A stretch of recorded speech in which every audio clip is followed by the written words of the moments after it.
October 12, 1813. Mist clings to the surface of Cayuga Lake like a thin gray veil.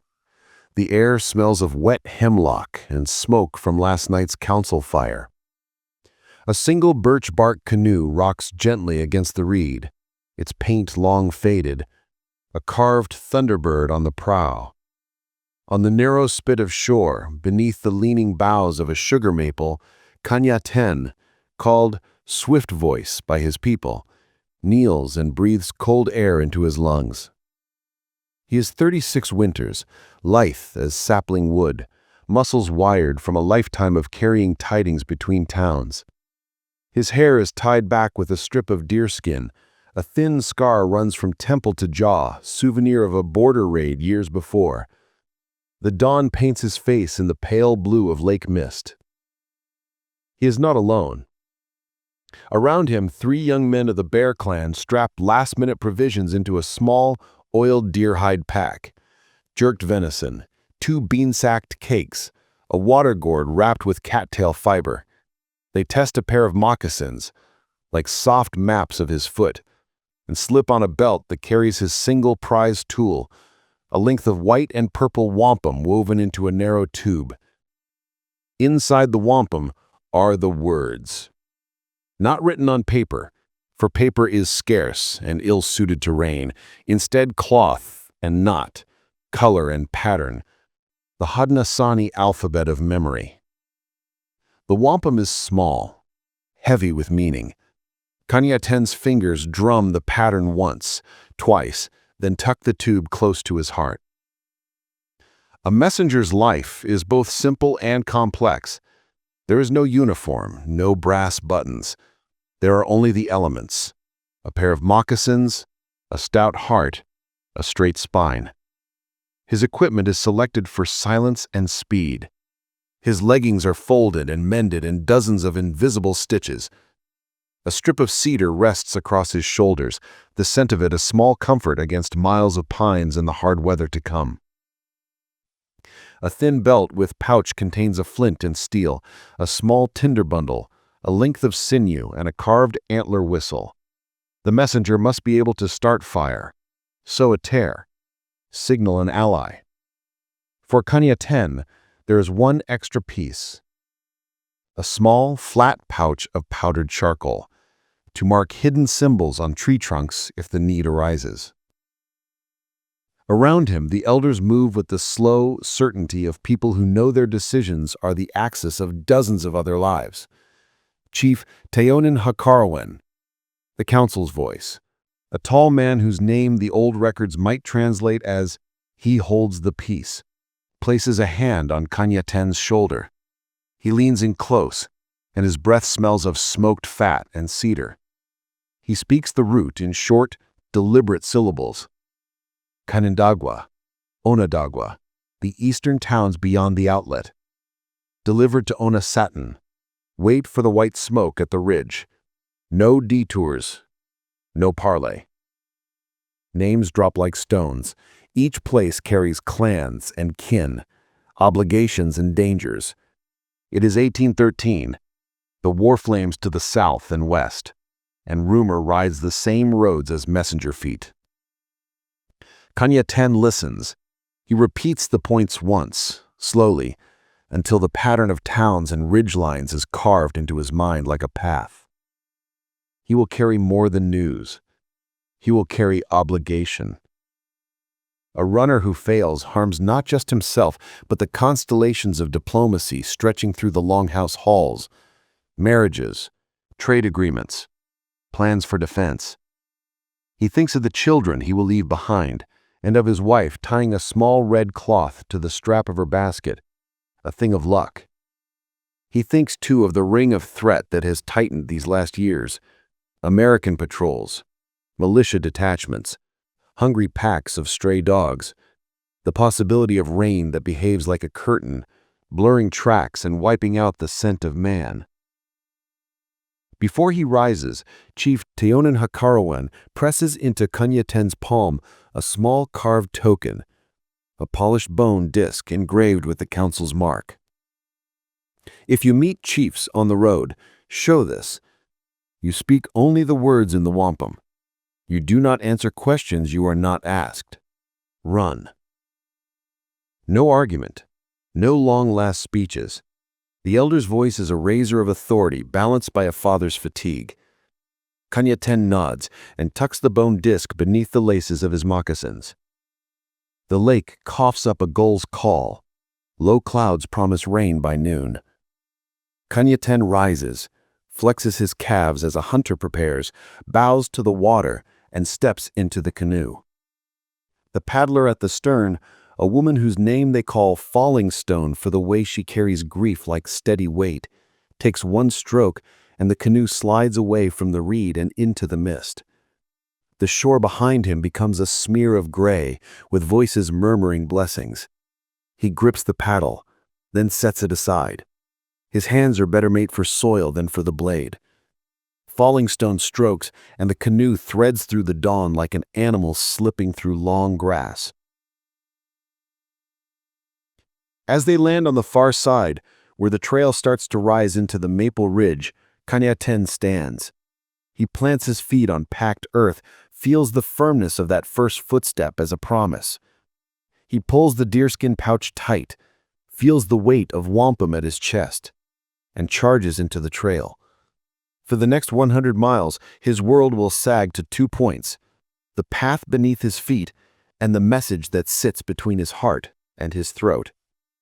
The forest closes, swallowing the sound of the canoe.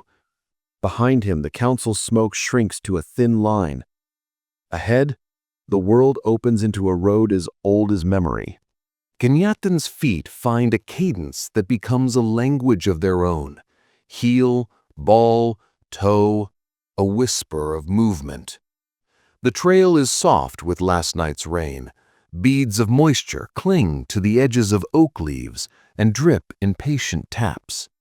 Smoke from distant hearths curls into the canopy, braided with the scent of roasted corn. At first light, the woods hum. Flycatcher alarms, the distant rattle of a red squirrel. Every sound is a measure he writes against his breathing. Every footfall is a note. By mid-morning, he reaches his first relay point, a scrub of stones under a sentinel pine where young runners from neighboring towns wait in pairs. They are not idle, only watchful, lean youths with sun-darkened throats and quick smiles. One of them, a boy called Haudenosaunee, quick hand, barely 20, has already smoothed the trail and spit-polished his moccasins. He rises when Kaniá approaches, offering fresh water and a strip of warm bannock wrapped in elm bark. The exchange is brisk, ceremonial. No questions, a wordless passing of the wampum tube sealed in a new birch bark envelope, a quick swap of footwear if the old pair show strain. The relay system is an exacting choreography grown from generations of necessity. Run to the next point, hand off, rest briefly, then leap back. It is not merely a matter of speed, it is a matter of shared muscles and shared knowledge. Kaniá breathes in the boy's wood smoke and hands off the message. For a heartbeat, he lets his shoulders slacken. Haudenosaunee touches the wampum to his forehead, a small prayer, and clasps it. The boy's fingers are younger, but steady. Kaniá watches him for a moment, looks into the map of his face, and in that look passes not only the physical message, but a moral tightening. Remember the route, remember the ridge smoke, remember the names. Then Kaniá takes a scrap of cloth from Haudenosaunee, a token signifying the next relay's code, and ties it to the inside of his shirt. It will be a warmth against the wind and a promise to return. In those first hours, the road is kind. It runs by the edges of cornfields still sweating with dew.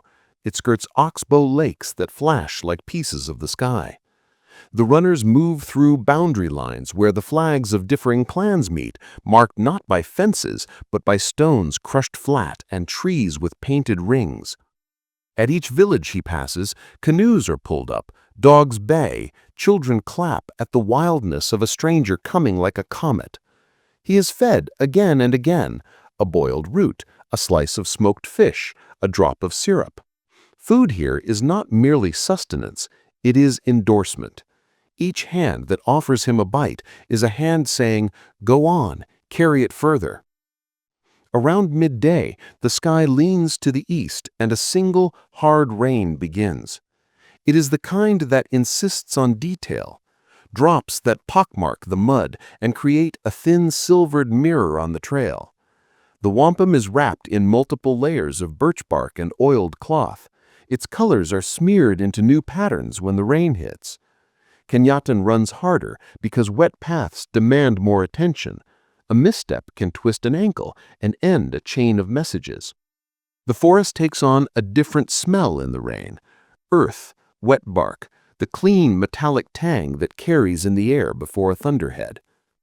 He passes a stretch where the trail narrows to a deer path and a willow trench, and the sound of human life drops away entirely.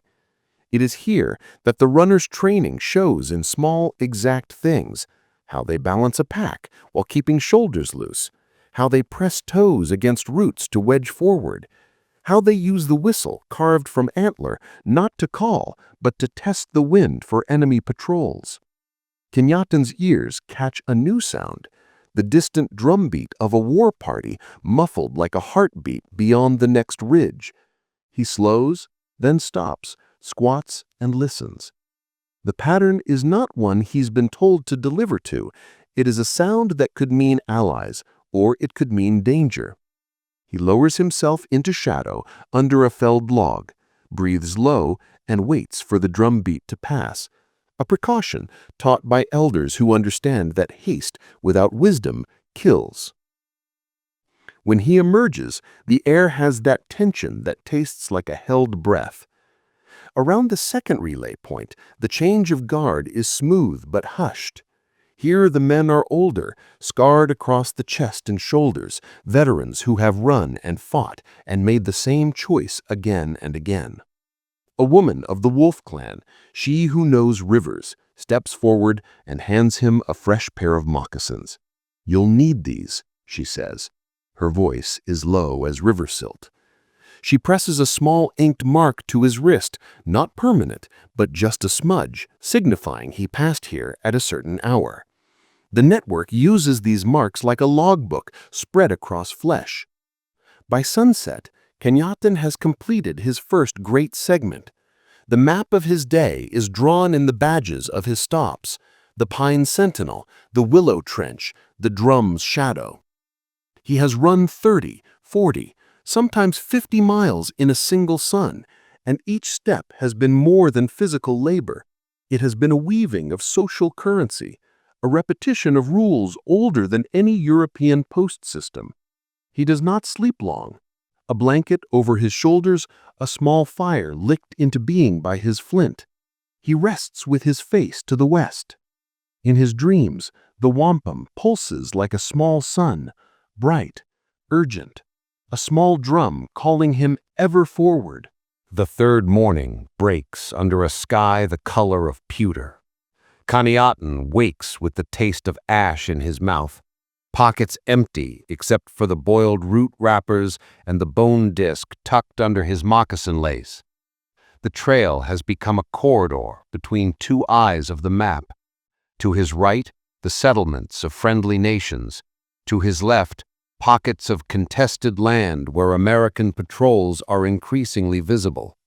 News moves faster than armies sometimes, and today his message will thread that razor.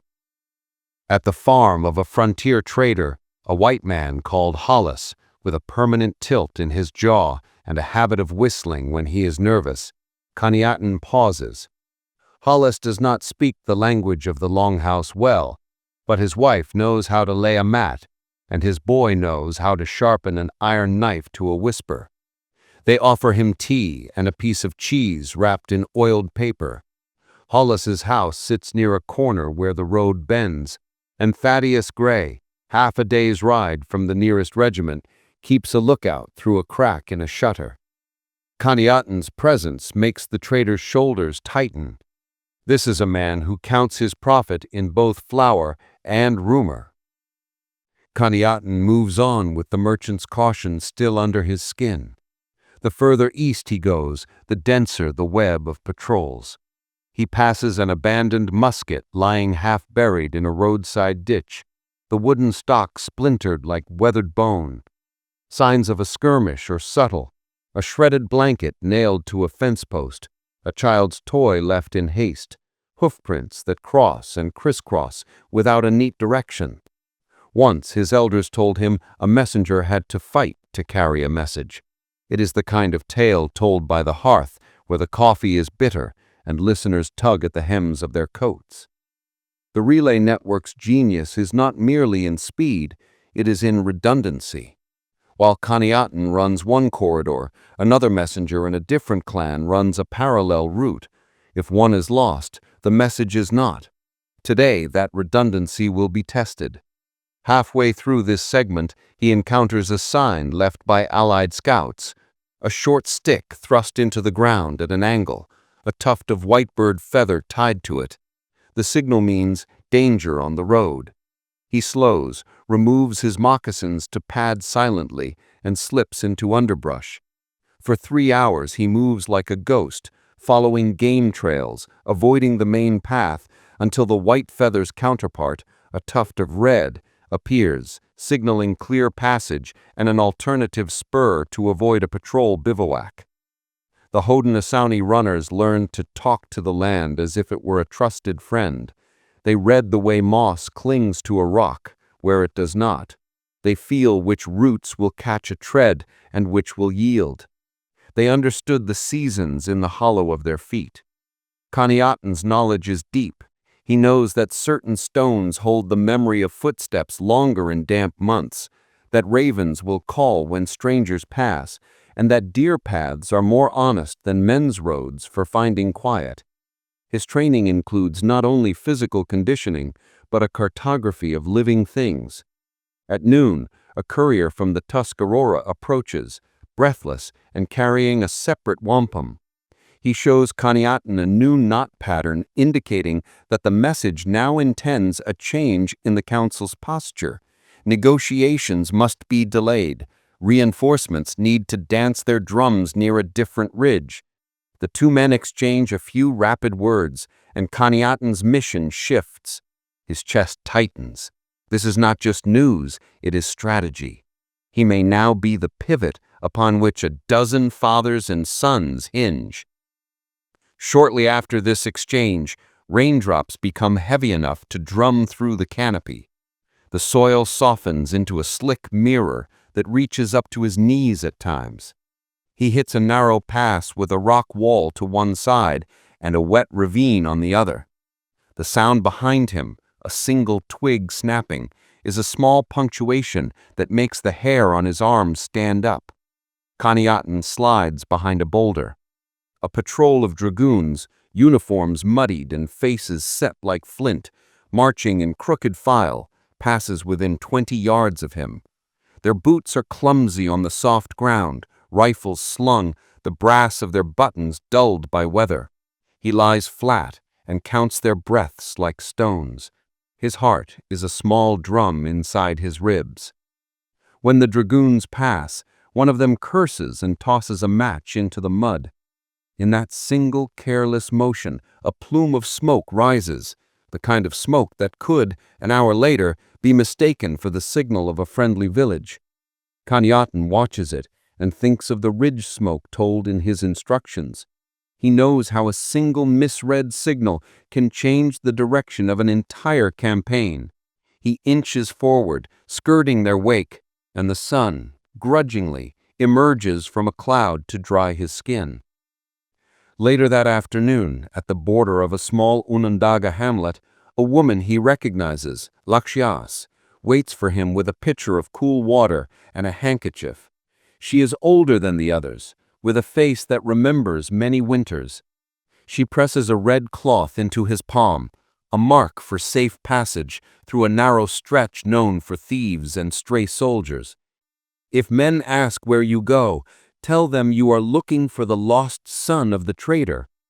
It is a lie, but the purpose of lies is sometimes protection. Kaniá nods, and with the cloth's emblem sewn inside his shirt, He runs out into the descending light. That night, he sleeps in a longhouse with walls that smell of birch and stew, where voices speak low and elders poke at the fire. Men come to ask about the direction of news as if it were a live bird that might choose to alight or not. Kaniá eats slowly, listening, letting the warmth fill him before the next stretch of cold road. The network is not cold bureaucracy. It is a living thing where lies and truth are tools to be used in the shaping of life. He sleeps with the wampum under his pillow and dreams of the ridge where pale smoke will single out his arrival. Night is not merely the absence of light for Kaniá. It is another map. He learns its lanes by ear and memory, the chorus of frogs marking marshes, the high whistle of an owl that signals a hollow, the low chatter of river stones. On the fourth night, after a day of skirting patrols and passing through towns fragrant with roasting corn, he begins the most brutal leg of his route.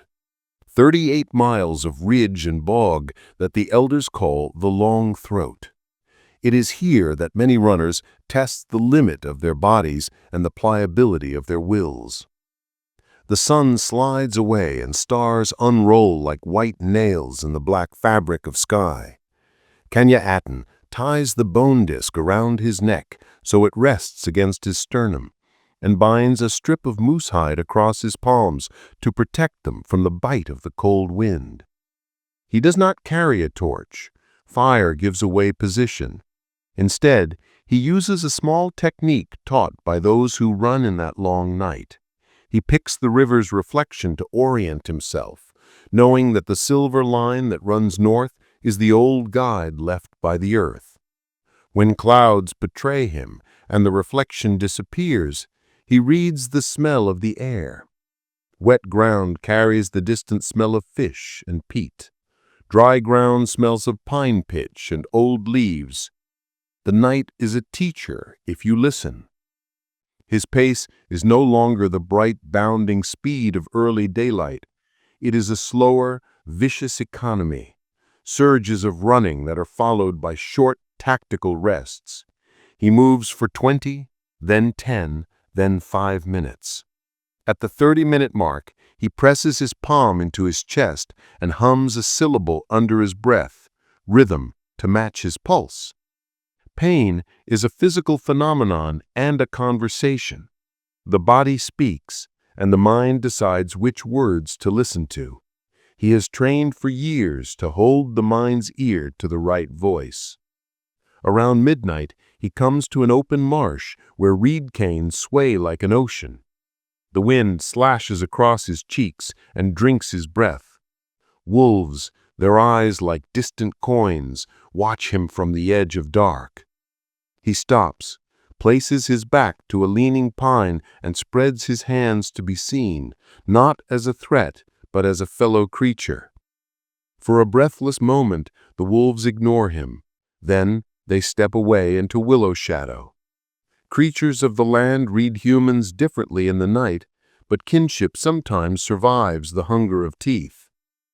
At the edge of the marsh, a patrol lies in wait. He spots them first by the way a single moth flutters in a particular direction, a small thing betraying the presence of a human flame. He pivots, changes his heading, and takes an old logging trail mapped only in his bones. This is the art of evasion, to make yourself a rumor, not a person. He runs within inches of a burrow where a fox snaps awake and watches him pass with one yellow eye. Every heartbeat is a negotiation. 3 miles from the ridge, exhaustion begins to change the texture of his thoughts. Words loosen and an odd serenity edges in. He feels like a swollen river that will either burst its banks or find a careful channel. The rhythm of his breathing blends with the sound of his footfall until the two are the same thing. He recalls a memory, a boy's laughter from years ago echoing across an August field. He grips that image like a talisman and fights his legs to keep moving.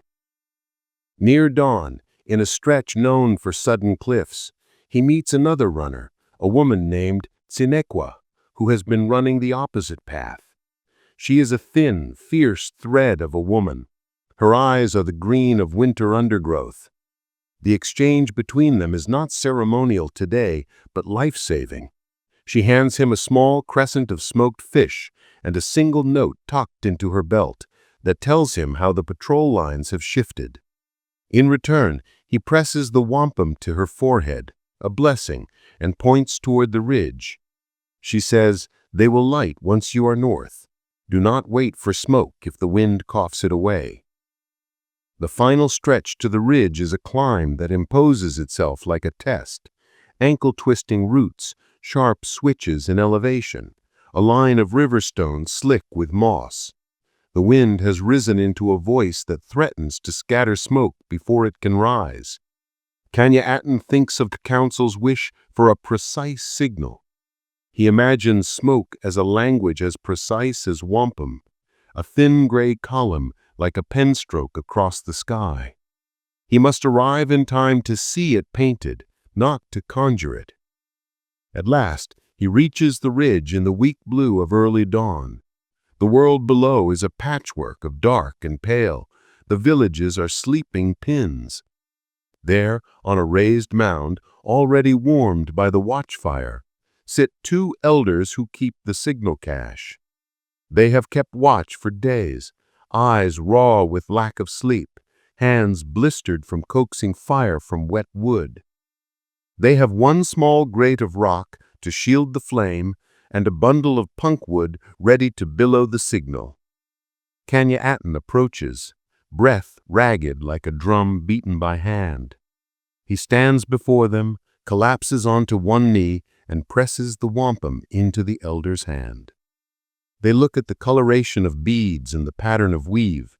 They lift the message to their brow and then to the sky. The elder, a woman called Morning Anchor, nods once and drops a slow piece of punk into the flames. Smoke begins to rise, tentative and then insistent. Kaniá feels rain and sweat in his hair, the acrid scent of burning sap filling his nostrils. The column climbs into the morning like an answering note. He watches the smoke until it becomes a thin line that the world can read. He knows his legs will not hold long more, but in that moment, the ache in his muscles is a thread tied to something larger than his own body. The sound of a council shifted by his motion. He breathes out a sound that is half laugh and half sob, and for a little while cannot tell which it is. The smoke is a signal that runs faster than rumor. It lashes across ridge lines and calls the longhouses awake. Below, torches are raised and dogs bark like loose drums. Kaniá descends from the ridge with knees like pliant saplings, the wampum secured against his chest. He moves through a band of villages that bloom open like shells. People step into the mud outside their doors and squint into the dim, searching for the sign of a messenger. He is handed cups of warm water and a roll of cornbread that he eats without ceremony, his mind already shifting to the ceremony he must perform. The longhouse he enters is long and low, its cedar beams carved with the emblems of clans: turtle, bear, hawk. Inside, the council convenes quickly. Chiefs file into seats along the central aisle, their faces lit by the glow of a central fire. Men and women with years in their bones take positions. The air is thick with the smell of broth and leather. Even in this age of war and shifting alliances, the longhouse remains a center of governance, an architecture of decision, where the oral word holds a kind of law. Kaniá steps into the hush and is led to the center where the fire will not reach him, but will warm the faces of those who watch. The elder who first entrusted him with the bone token stands to one side. Chief Tiananhukarowan's shadow has lengthened into the shape of a man who carries many winters. The messenger kneels and removes the wampum from his breast and unrolls the birch bark with fingers that no longer tremble. The pattern of purple and white beads is read aloud by the sachem's voice, a rhythmic, cadenced recitation that translates the beadwork into words recognizable by every ear in that room. Names are spoken, towns and times, requests for aid or for patience, a call for counsel at Kaniá within a fortnight. The words are crisp and exact, the way a properly tied knot is precise. The longhouse listens like a held breath. Children pressed at the edges of benches peek and then shrink back, because even the smallest know that some words change the world. A man from the east mutters a prayer. The chiefs whisper with each other, translating the pattern into strategy. Who should carry what weight? Who can call warriors? Who must send food? Kaniá watches the ripples his message creates.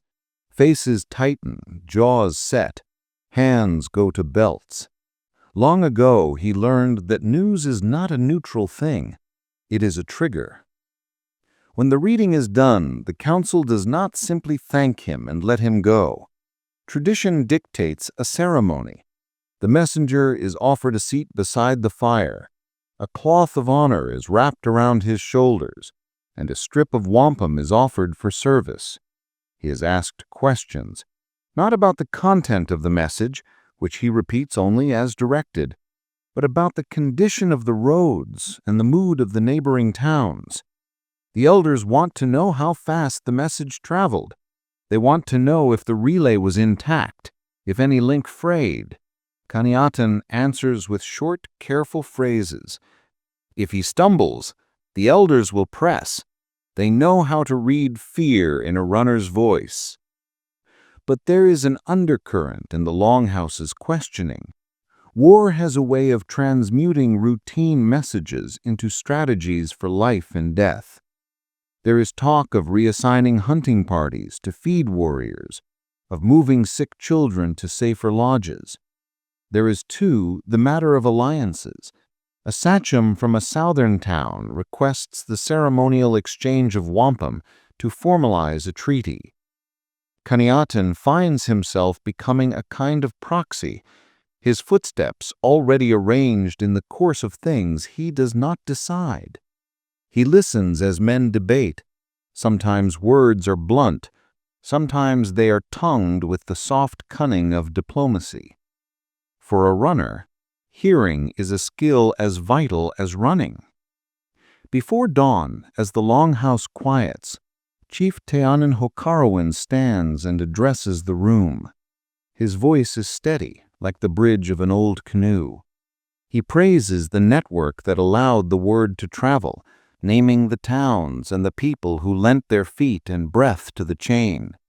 He announces a reward, not coin, for there is little, but a new set of moccasins, a strip of beaver fur, and safe passage to the towns he will soon serve again. Such rewards are more than gifts. They are a public ledger of trust. Outside, the morning creeps in, children wake, and the smell of stew grows, and Kaniá is led to a small mat where he sleeps for an hour with his boots still on.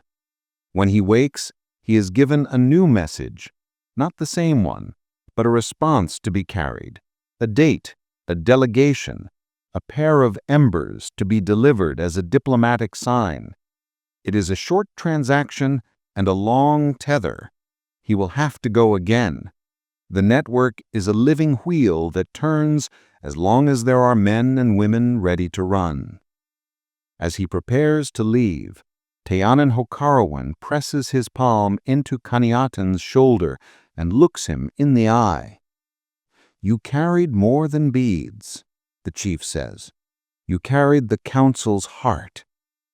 Kaniá bows and feels the weight of those words in his ribs like a second heartbeat. He slips the new wampum into his deerskin pouch, tucks the bone token back into his moccasin lace, and heads for the trail. He is, as ever, a single knot in an extended rope. The rope will stretch and knot in other hands long after he is gone. Years from this morning, when iron wires will be thrown across the country and the telegraph's staccato will live in metal and spark, people will compare its speed to that of running men like Kaniá. But here at this precise ridge and in these longhouses, speed has always been matched to reliability. The Haudenosaunee message system was not merely about how fast a man could move. It was about the architecture of trust and the redundancy of relay. Kaniá's journey, measured in miles and in breaths and in the beads of wampum pressed between palms, will be remembered as an exemplar of that design. On the third day after he set out, Kaniá returns to the Cayuga shoreline. The water is flatter now, the reeds nodding like eyebrows. Children cluster, and a woman from the turtle clan runs to meet him, returning the bone disc and placing a hand over his heart as if to read the message there. He has been gone nearly a week. In that time, the council at Canandaigua met, decisions were made, and soldiers were moved. The ripple effects are not always visible, but they are real. The difference between a delayed message and an on-time one can mean preservation of a village's stores, the prevention of a raid, the saving of lives. Outside the longhouse, the young ones ask for stories. Kaniá tells them not of famous deeds, but of the small rules that keep a chain intact. How to rest without sleeping deep, how to wrap the wampum against rain, how to pace the breath so the mind does not steel the legs with fatigue.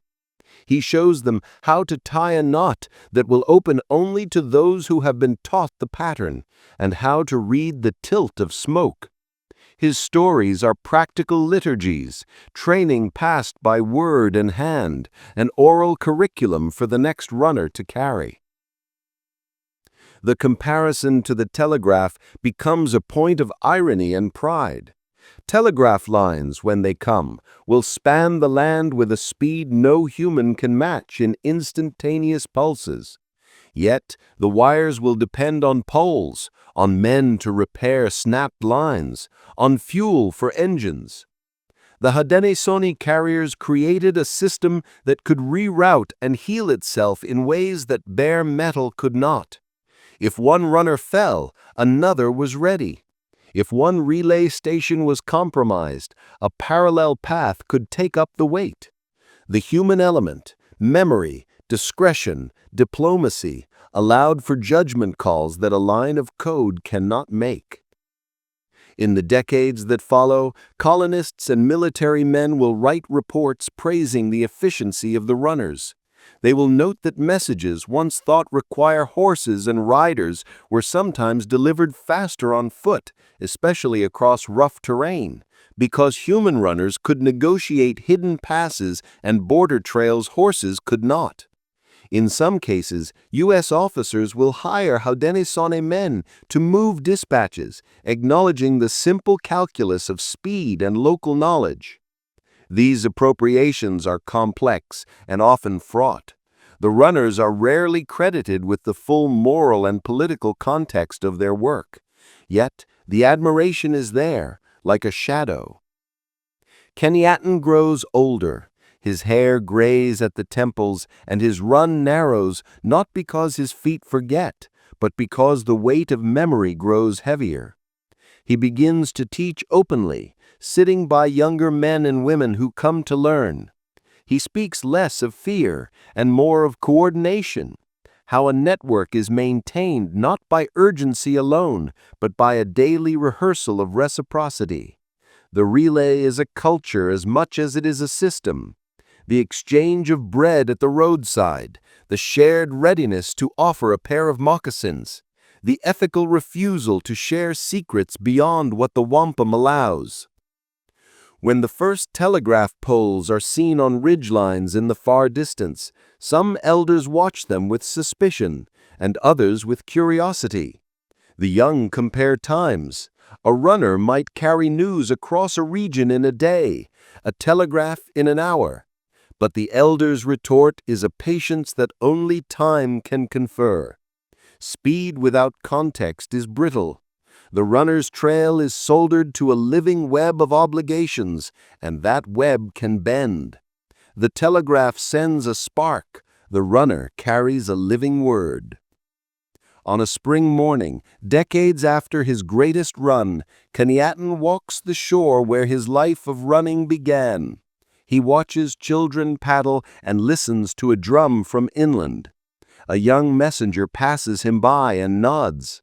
He feels a small kinship, a current between them like a braided rope. He passes to the young man a piece of advice that is simple and eternal. Run with the wampum close to your heart, and listen to the land more than to your own hurry. The young man nods and runs on, a figure braided into the same network. There are histories that will speak of wire and spark and metal. There are also the oral histories, the longhouse songs, the beadwork, and the bones of men who ran. The two histories, one of iron and one of people, will intersect and sometimes collide, but the narrative of the Haudenosaunee runners remains a testament to an intelligence that organized speed around human judgment and communal responsibility. Kaniá's feet and throat mapped a world before the telegraph, and in doing so, showed that information's true power lies not only in how fast it travels, but in the webs it keeps alive on the way.